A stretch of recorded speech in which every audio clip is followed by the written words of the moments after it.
angibingelele babukele enhlana sezantsi udokotela kumngcwabo lo uyafetha ngihlala ngisho into eyodwa ngikhuluma into eyodwa namhlanje njengoba kuyi-4 zikaMeyi nami I'm-a-guest, I'm invited kwenye indawo yabantu engibasizayo, kwenye indawo noma kwelinye ikhaya abantu abaphila khona la Dlamini. Cishe senivulele noma seniyabona nami I'm-invited.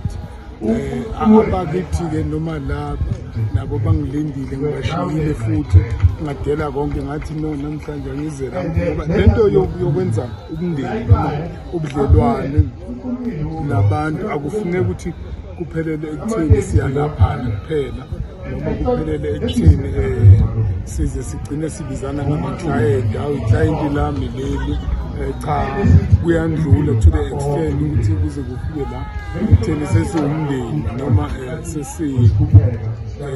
sesibanye.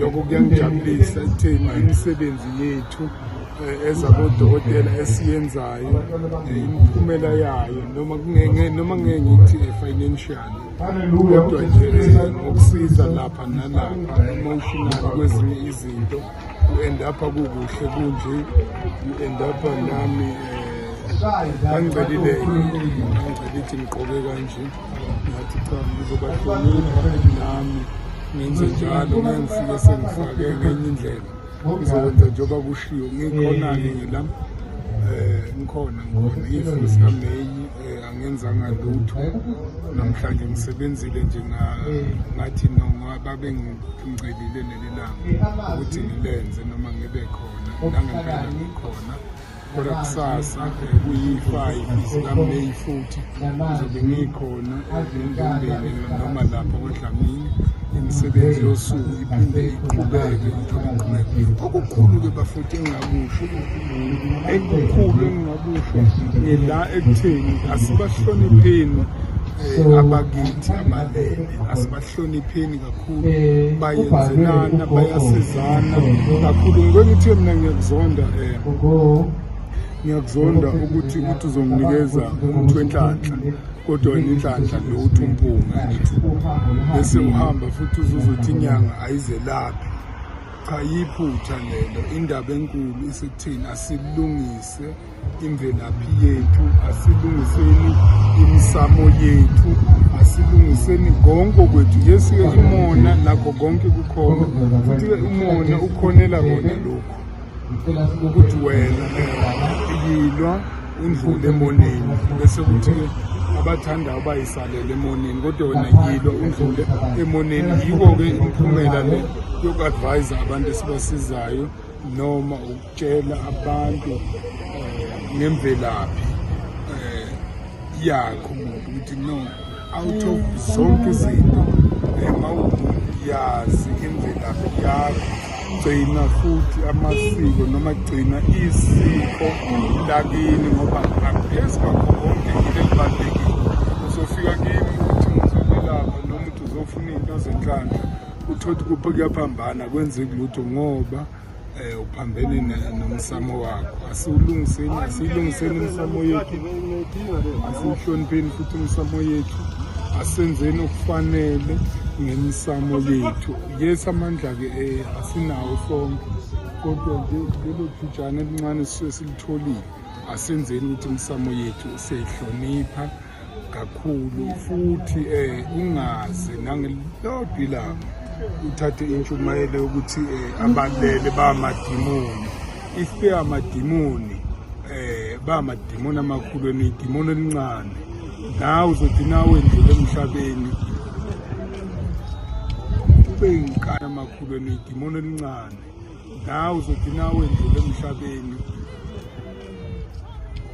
ube inkahla yedimoni wena ngoba wazile wena ukuthi wazalwa amadimoni waphila emseni wamadimoni so-ke nje usuhambile wena kusho ukuthi uyidimoni elikhulu okwendlula-ke wonke amadimoni nalawa asewandlula. Nanoma ngabe yini okuncane okutholayo ungalenzi ukuthi hlonipha umsamo wakho khona hlonipha idlozi lakho, hlonipha, ulihloniphe futhi ulibekezelele.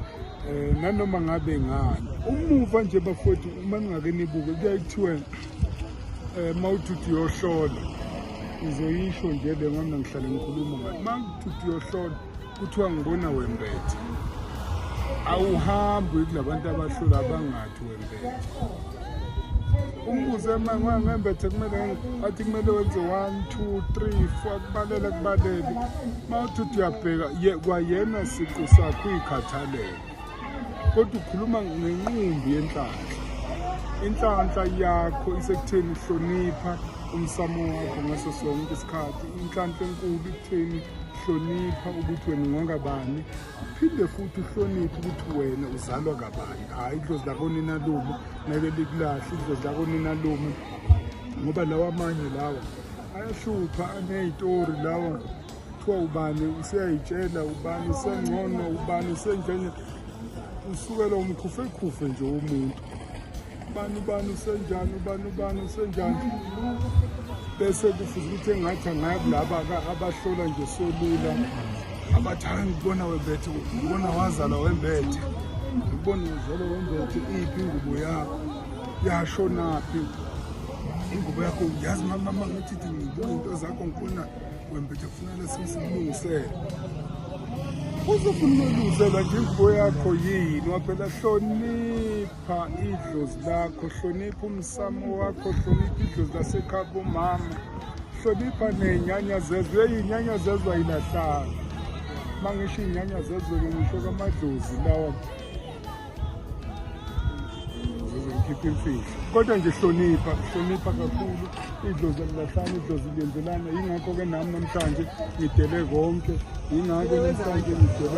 ngakhetha nami ukuzocelebrate nalo mndeni othe namhlanje awuhloniphe abakubo, awuhloniphe abadala esebashona. Yiloko nje engikubongayo namhlanje, wakumhla ka-4 kuMeyi.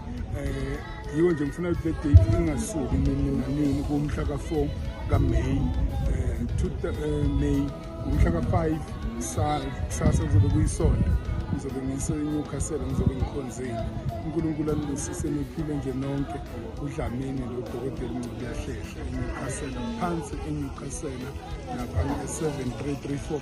Ukathi kusiyaviwa amapolo MC Pholokazi athi kuseBlue House la ngiphuma khona.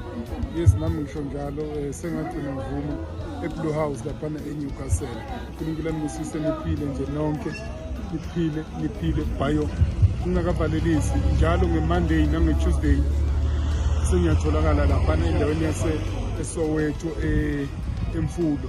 Monday and Tuesday ngiyatholakala khona kusuka ekuseni ngo-8 kuze kushaya u-4 ntambama. Monday and Tuesday ngiyatholakala endaweni yaseMfulo.